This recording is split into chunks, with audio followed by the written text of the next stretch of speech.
Thank you to Somos so much for having me.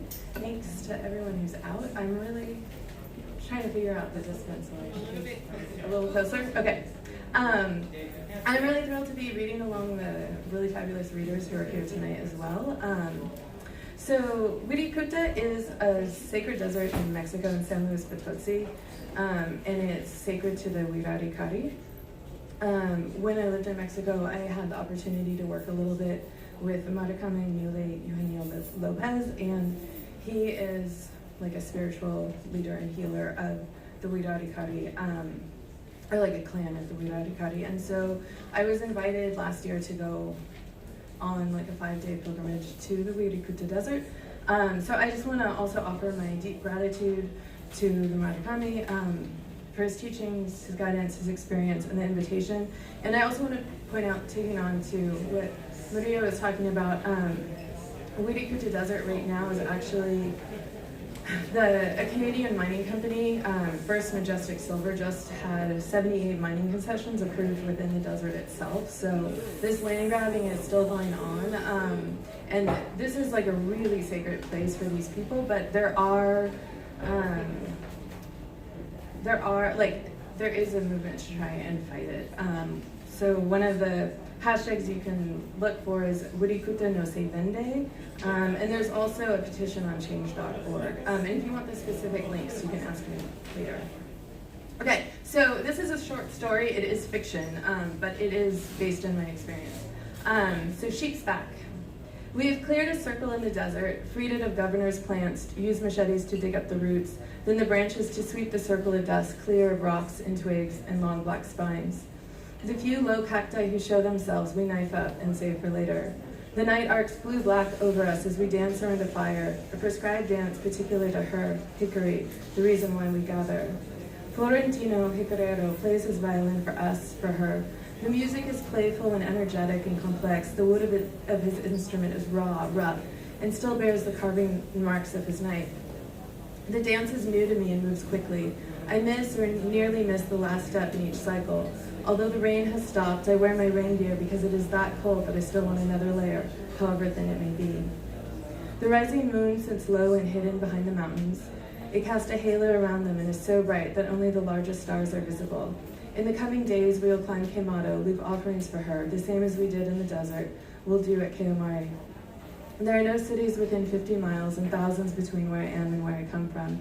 It has taken 3 days and a series of ceremonies to cleanse ourselves, to prepare ourselves, and to honor the land, the tradition for the group of us to arrive here. Only now, in the dance, do I understand that I've been walking the path to this night for years.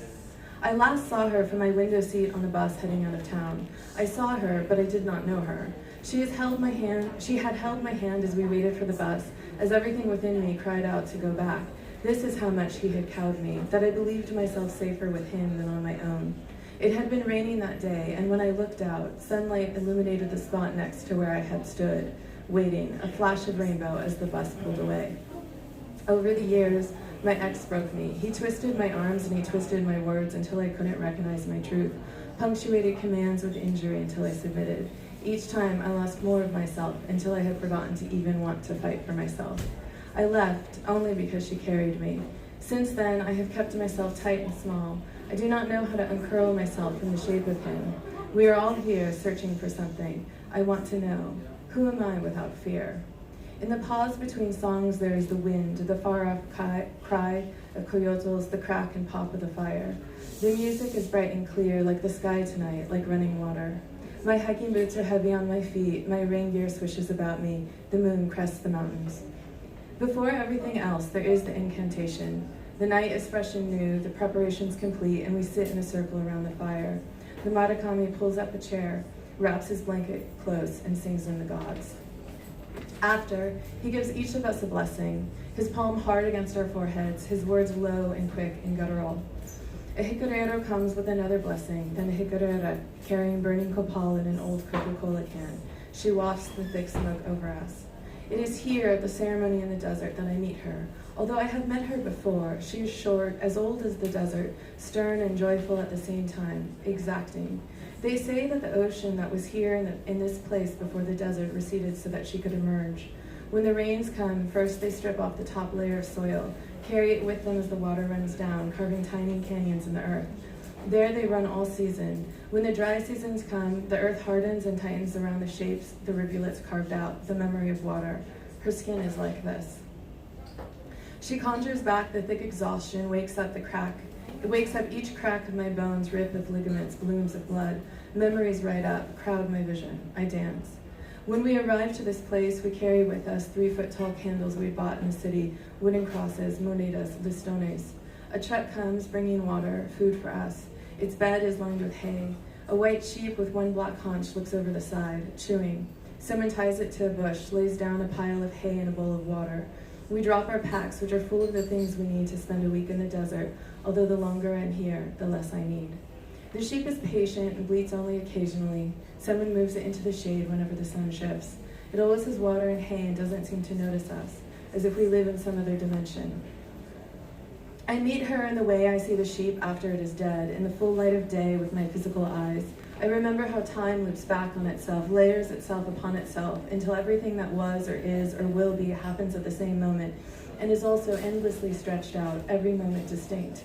She is here in the desert where I meet her for the first time, except that I have met her already, a decade ago when she sat beside me waiting as I lay crumpled on the ground. She was the same there as she is here. Sandals on her feet, long black and white braids, skin like the desert floor, short, wide, strong. I had never thought to get up again. I had thought to never get up again, but she sat and sang my bones into knitting. When I could walk, she came back. A fleeting image next to me in the mirror, cupboards closing before I can put the dishes away, a door held open for me, but I saw her clearly just the same and followed her out of that house, carrying nothing more than what I wore. Many times after, I wanted to call her back to guide me, but I didn't know her name. Now I am here, dancing strength into her. When the jicarero slit the sheep's throat, it shit out the contents of its intestines in one go. It died quickly, definitively, one moment breathing, the next dead. After that, but before the fire, before the dancing, even before the rainbows, I saw a movement, turned and looked, saw it with my eyes, the same sheep with the same black left haunch, walking across camp. Sheep's back, I thought, and then it reached the edge of camp and disappeared. This is what she does. She sits in a small chair next to your bedside. As you sleep, she knits you a blanket. She carries no yarn with her, only needles, and pulls what she needs, what you need, out of your head and your heart from the memories your body keeps knotted up within it. I understand the dance now, know it to be hers, feel how it augments her. Light fills my abdomen and the pain I carry dissipates completely. I am light and empty and so very full. The ceremony circles and circles again, the incantation, the blessings, the kopal, the music, and the dancing. It requires an endurance that I don't have. The moon illuminates the mountains from above. I curl up on the ground and sleep. Sheep's back. I am asleep when the cycle begins again. The incantation, a foot kicking the sole of my foot. I leap out the blessings, the kopal. The moon high in the sky above me, the music bright and quick like running water. We dance that peculiar dance, the bitter taste in my mouth. My steps steady and sharp, I track the moon's journey across the sky. We climb Queimado in 2 days. Halfway up after Keomari, we summit the following day. No food, no water, to prepare yourself. Our packs will be heavy, we will not have slept, the trail will be steep, the dancing is harder, longer, more arduous, and even when the mountain confronts us with a vertical wall, when my mouth goes to cotton and my eyes yellow under the heat of the sun, it will be plain. I will understand myself able. The dancing, hickory works within me, brings up what I need to confront. She there, in the light and the shadows, growing stronger with the dance, fasting to prepare yourself to receive. It is not hard. It is play after the night spent dancing, becoming. She knits you a blanket of you, makes sense of you, unknots, unbreaks, digs into those broken parts long ago buried and brings them out to light. Shit in the dusty ground, blood streaming into a sharp plastic container. We live with his blood for 3 days. She turns those parts of you into yarn, knits it into a blanket whole and comforting. You take it with you, the blanket. We leave her the blood, the offerings. Hickory, Keomari, Queimado. There is a chrysalis within me. It hangs from the inside of my rib cage, sparkles like it is made of quartz and fresh fallen snow. She hung it there. It is like light on moving water. Hickory, Keomari, Queimado. Fasting, dancing, walking. The incantation echoes within me still, has reformed the weave of my bones. The definition of what it is within grows sharper every day. It hangs from the inside of my rib cage in the space in front of my heart, a promise. We dig in the ground under the governor's plants. We buy candles as thick and long as my forearm in the city, carry them with our other offerings. Incantation, blessing, blessing, Kopal, the music and the dancing. The moon completing its journey across the sky a lattice work of neon green, of hummingbirds shooting across it, my feet on the ground pounding into it, the dancing and the exhaustion weighing about my neck, the shrill pain of every shattered bone knitting back together, of ligaments and muscles remembering themselves before their tear. There is light in my belly, and it is a star. Dawn creeps along the silhouette of the mountains, nothing more than a silvery shimmer, a hint of night melting away. The moon nears the earth. I watch it, weary, wishing for it to set that I can put down my heavy bag of bones, take the knitting deep into me, and come. Thank you.